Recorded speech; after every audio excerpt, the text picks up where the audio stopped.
All right, we're back. We got ourselves a great guest on the climb today. He's a good friend of health, mental health, physical health. Mike Hirthler, thank you so much for joining, pal. I know people are going to be Thank excited about this one. Thank you for having me. I know we've been talking about this for a while, so I'm glad we Absolutely. are making it happen.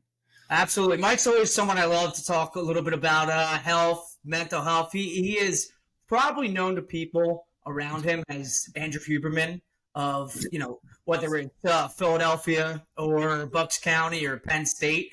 He's been going and doing Huberman stuff before Huberman had a podcast. Am I right? Or I have been listening to him for years now. So, yeah.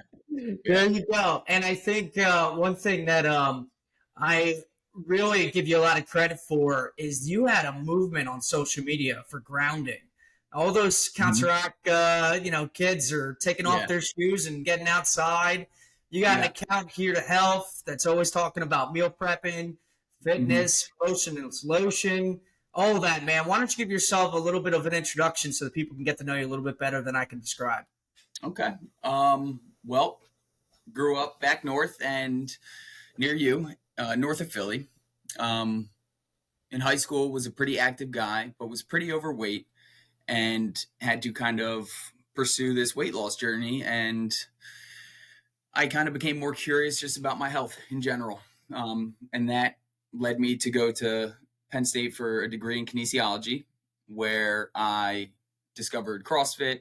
I started group coaching, really pushed me more so into health and wellness. And before I graduated from Penn State, I knew I wanted to be a nurse. So then I finished at Penn State, went to an accelerated program at Jefferson, became a nurse, and was a little discontent with parts of my education that, really didn't touch on nutrition, movement, just things we can do to take care of ourselves.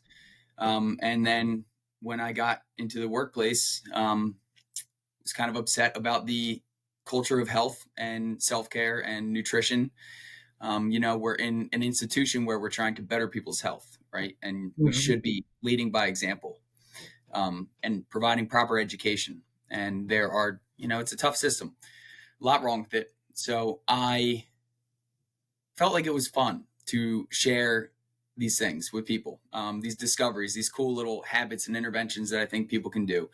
And much like the stuff Huberman recommends, they're very basic daily habits that, don't sound like much on the surface, but actually can go a long way. And one of the ones that I, for whatever reason, fell in love with was grounding, and just taking your shoes off and getting your bare paws on the earth. And you can do that through like gardening, hands in the soil, go in the ocean, go in a river, go on the beach, barefoot. It has this anti-inflammatory effect if done consistently enough. There are some studies, and you can just Google grounding and benefits on systemic inflammation. My dad's someone who has arthritis. He has very swollen joints. And I'm like, hey, Dad, maybe you should try and walk around in the backyard for 10 minutes barefoot every day. He's like, you freaking hippie. I'm like, look, there's actually some science here, and I guarantee it's going to make you feel better. So like grounding in the morning, such an easy 10-minute thing to do, because you get outside, you like 3 wins. You get outside first and foremost, you're getting some sunlight. Huberman's all about the morning sunlight. And, if that's something you've done consistently, how good it makes you feel in the morning. If I wake up and I'm inside for the first 2 hours of the day, I'm not my best. So you get outside, you get some sunlight, you get that grounding time in, and just being, like I said, in fresh air, maybe 2 things, but a simple intervention that can really go a long way, that is easy to brush off and not think much of, but if done over time, can really help better your health. Yeah, stacking these habits, right? You talked about habits. Huberman talks about it. James Clear writes a book, Atomic Habits. I walk out after every workout that I do in the morning in my garage. I walk out to the front tree. I hold the tree. I walk to the side tree. Then I go to the backyard. And I do it now in the freezing cold. And, I basically, have to look at my neighbors walking their dogs, just being like, hey, but you are right. I mean, it's like, let me get a glimpse of the sun. Let me feel my feet on the ground. I don't know what frostbite has to do with grounding, but I feel like there's a happy medium of not Yeah, getting frostbite and, in Pennsylvania, we'll be all right. Yeah, you're not out there that long. yeah, yeah. So that's something I feel as if you got that movement going, and you got a lot of people that may have not been thinking in a way that you have. And I studied kinesiology as well, and Mhm. it was to a sense a little unfulfilling, right? A little, Yeah, hey, let's close the loop here. There's got to be more. I would say real life, kind of things that people can pick up on other than, hey, let's hook you up to a, VO2 max machine and let's do the BMI. It's like, hey, come yeah, on, we can do more real yeah. life things together. So I Mhm. think it's such a great point that you're bringing up. Yeah, and that was like the goal, to kind of make people a little bit more curious about things that they can do. It's the plethora of health information out there. It's overwhelming, and you don't know who to listen to. You don't know who you can trust, and Yeah. we see clickbait headlines that jump to conclusions of studies that, if you were to actually read and digest the study, you might come to a different conclusion and realize Mhm. that study doesn't apply to you. But if you read the headline and the article written by the journalist, you're going to come away with a different conclusion. So Yep. we have to be aware of where we consume our health information from. And I think it comes from, when you're getting this type of advice, because a lot of people aren't even going to read the headlines, they're not going to read the article. They're going to go to their like trusted advisors, whether it's a friend, a loved one, personal trainer, chiropractor, a nurse. Mm-hmm. And you said it yourself that like some of these people aren't even like the epitome of health. I mean, I guess how have you walk the walk and talk the talk all these years, ever from you had to address your own health back in the day? Well, we're all human, right? Mm. And I'm no Sure. So. yeah yeah I'm no cyborg. Yep. We all take two steps forward, one step back, but Mhm. it's just trying to maintain an awareness of your decisions and who you want to be, because I know where I was and I know how I didn't like it there, and I Mhm. know if I do these things I feel better and I like where I am. And being in the hospital, um I love my job. I'm grateful for the patient care that I get to do and the conversations I have with people. There's like some serious wisdom gained from people at the bedside when they are their most vulnerable. Mhm. Um, but I also see what a life of unhealthy habits leads to. And I see what happens when people in middle age kind of get trapped in the healthcare system, and readmissions, medications, all these follow ups. And a lot of this stuff is preventable. Most of these hospital admissions are from chronic diseases that are preventable to an extent. So for me, it just reminds me, look, I got to do the right things to make sure that I'm affording myself the best possible later years of my life. Like right Mhm. now, I don't necessarily work out for like a competition or a personal best. For me, it's like trying to build a functional machine for when I'm 80 years old and can still pick up a suitcase and put it over my seat Mhm. on the. But seeing what can happen reminds you and grounds you, and I think helps you make better decisions. But I love that. on like as you Love that. said, on the other hand, those are stressful environments, and it's easy to not do the right thing. It's easy to do the easy thing sometimes, and Mhm. make unhealthy nutritional decisions, get home from work, not want to move, not want to take care of yourself or do something to really de-stress. So yeah, Here to Health is more so, that's my goal of Here to Health, is to, one, share a journey of health with everyone, and to provide healthcare workers with the tools they need to take better care of themselves.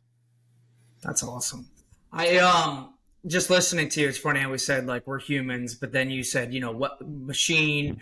I like to think of if I'm humming with all my like, different routines, habits, rituals, I Mm-hmm. feel like a well-oiled machine. And part of that that you cover a ton on is like nutrition.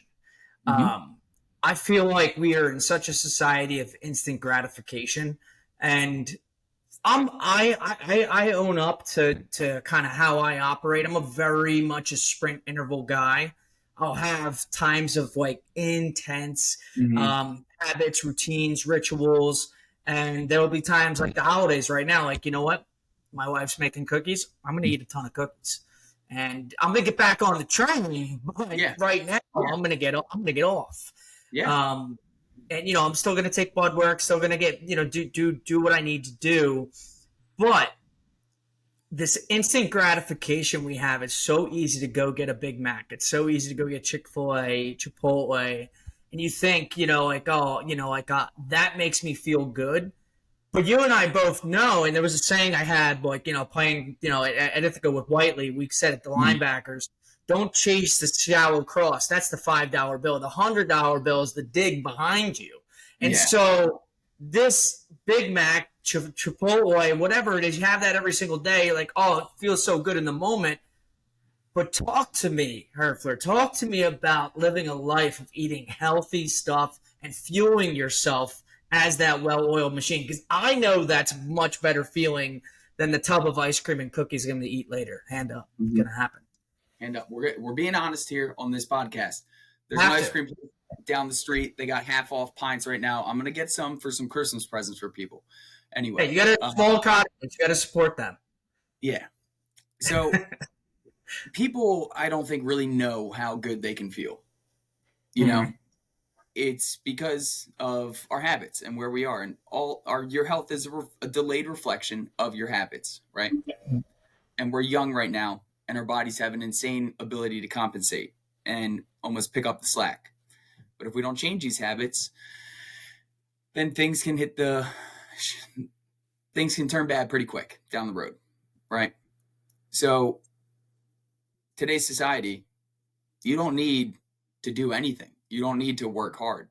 You can use your brain. You can work from home. You can order every meal out, get groceries delivered, whatever. It's easy. Mm-hmm.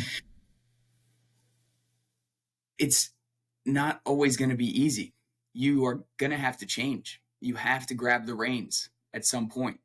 And people always talk about, like, the word diet is very interesting, but it, don't try a diet if you can't stick to it for a day, right? You're Mm-hmm. not going to stick to it for a long time. You have to be on this continuous journey of finding what works for you.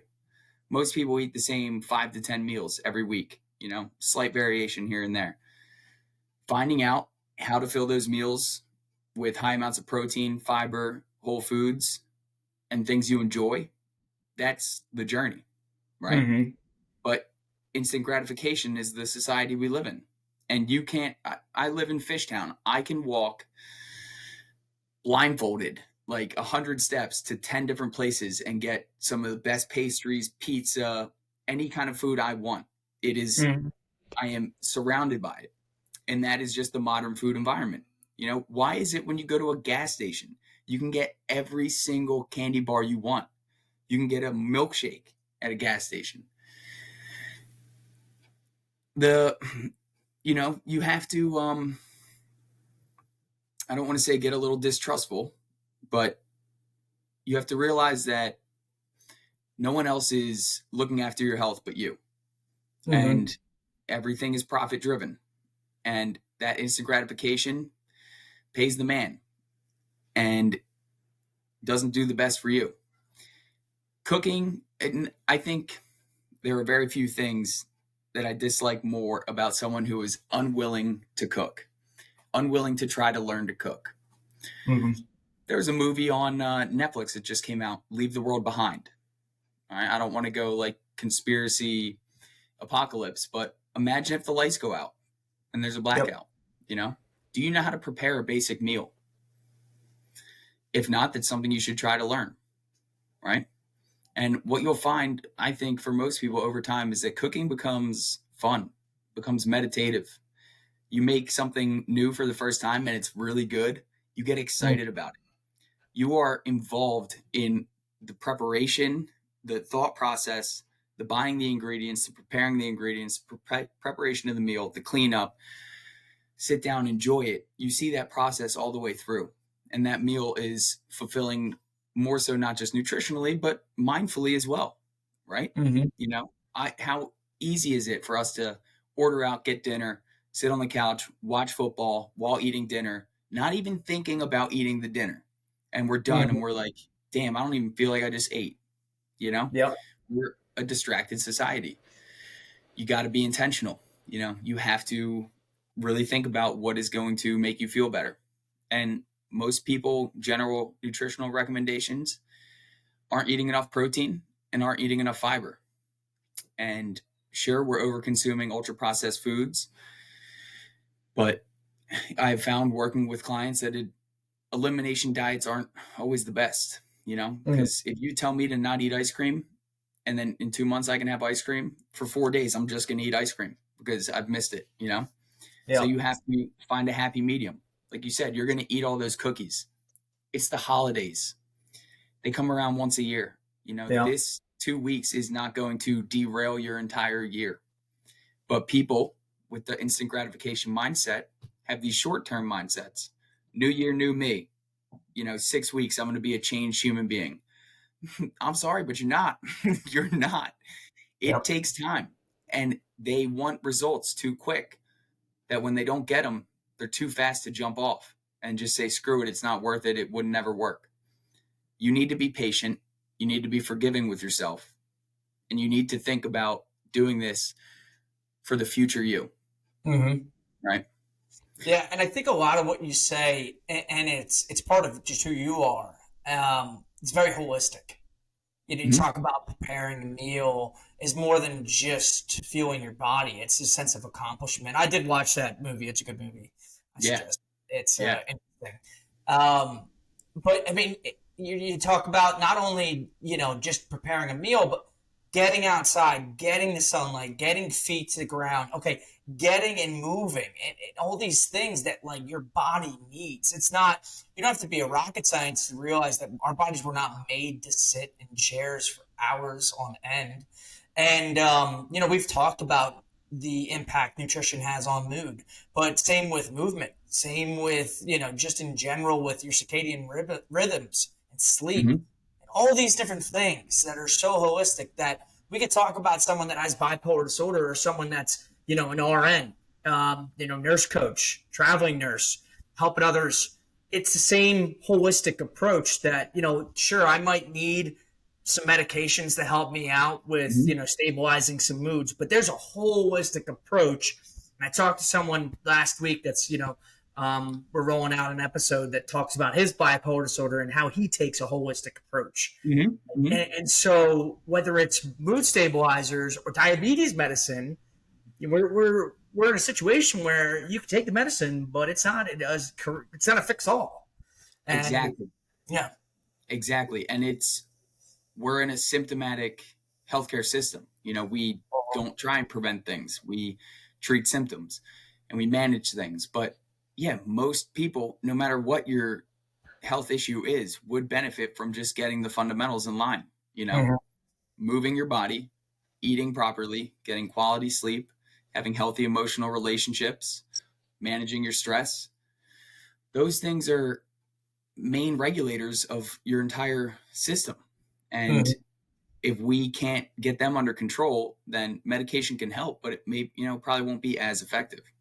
Um, my nurse coaching course was very holistic based, Mhm. and I found that very in line with how I think about things. You know, when I'm treating patients in the hospital, like I said, I'm just treating them there. Maybe someone with diabetes is in with DKA, and well, that's not a great example, but a disease where I have to provide education, it's difficult for me to impart to them what they really need to do when they go home. And that's just not how our healthcare system is primarily based. You know, there are great educators out there, but, you know, people also need to take responsibility and they need to seek help, and they Yeah, have to. accountability is huge, and I think part of accountability is acceptance.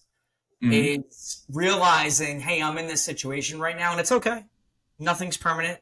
I could work myself out of this, and accepting I am where I am. I accept that there's possibilities whether it's health possibilities, mental health possibilities, or just lifelong outcomes that could happen. But realizing that you're not alone too, that there's Mhm. other people going through the shitter, other people that have been through tough times and have found the way. And it seems like just in general, the holistic approach to life is going to find your way up many mountains that face your, path. Yep. It's all connected, Everything if I get emotionally distressed, I get symptoms in my GI tract, I get nauseous, diarrhea. If I am sleep deprived and super stressed and I haven't been managing it and I've been going too fast, I get these canker sores that come up in times of acute periods of stress. And to me, it's like, it's like a reminder, like, yo, slow down, take care of yourself, focus on what matters. So Yes. Everything is connected, and you it can't is. you can't argue that. No, Well, I think we can go on for quite a bit of time here, but let's come back to some of these subjects. And why don't because my phone's dying and it's the camera, and I'm an idiot that didn't charge it. So, all so good. let's be honest. I'm gonna be honest, We can but always do a round two. what I would love that. Why don't you leave everyone with like, if I'm someone that's coming to you, whether it's a friend, whether it's a patient, whether it's hell, like a loved one, hey, I need help. Where do you start with them? What's the first word of advice that you give? Because I feel like you can give a lot. I normally don't start by talking. I start by asking questions. Beautiful. Um, you have to meet people where they are, and you have to learn what has worked for them, what hasn't worked for them, what they've been trying to do, and maybe trying to discover why they haven't been able to execute on that. Mm. And people have to be ready and willing to change. That Mm. is another big thing. Some people are in the first stages of change and they're thinking about it and they may talk as if they're ready for action, but in reality, they're not.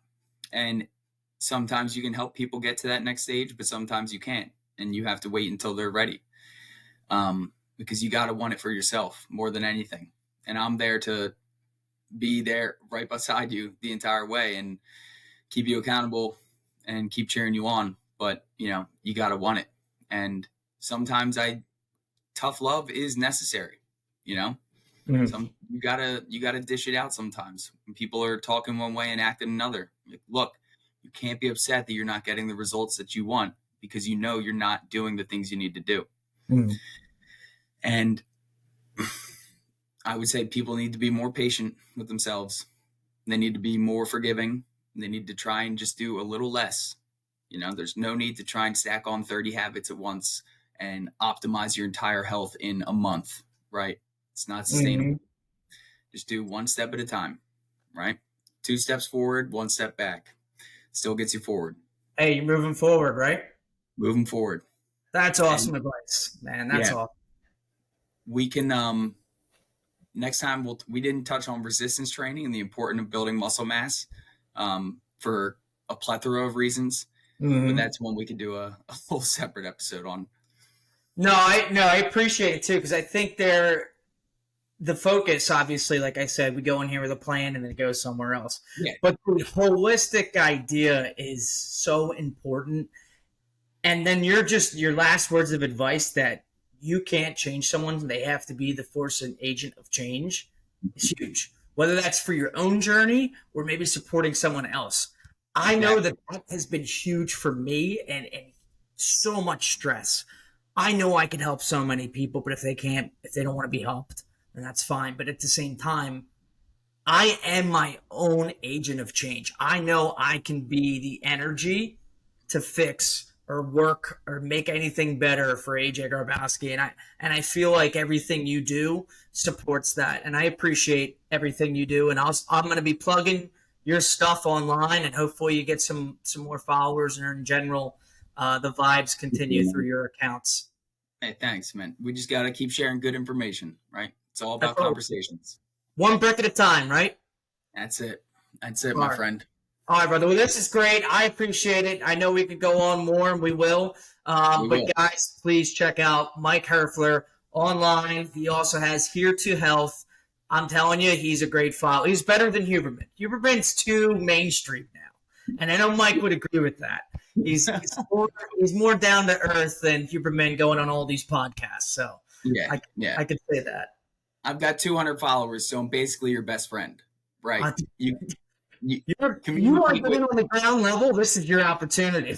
Yeah, ask me anything. I just want to chat. There you go. That's awesome. Thanks for joining, bro. I appreciate everything you're doing. I appreciate you for having me on, and onward and upward, baby. Absolutely.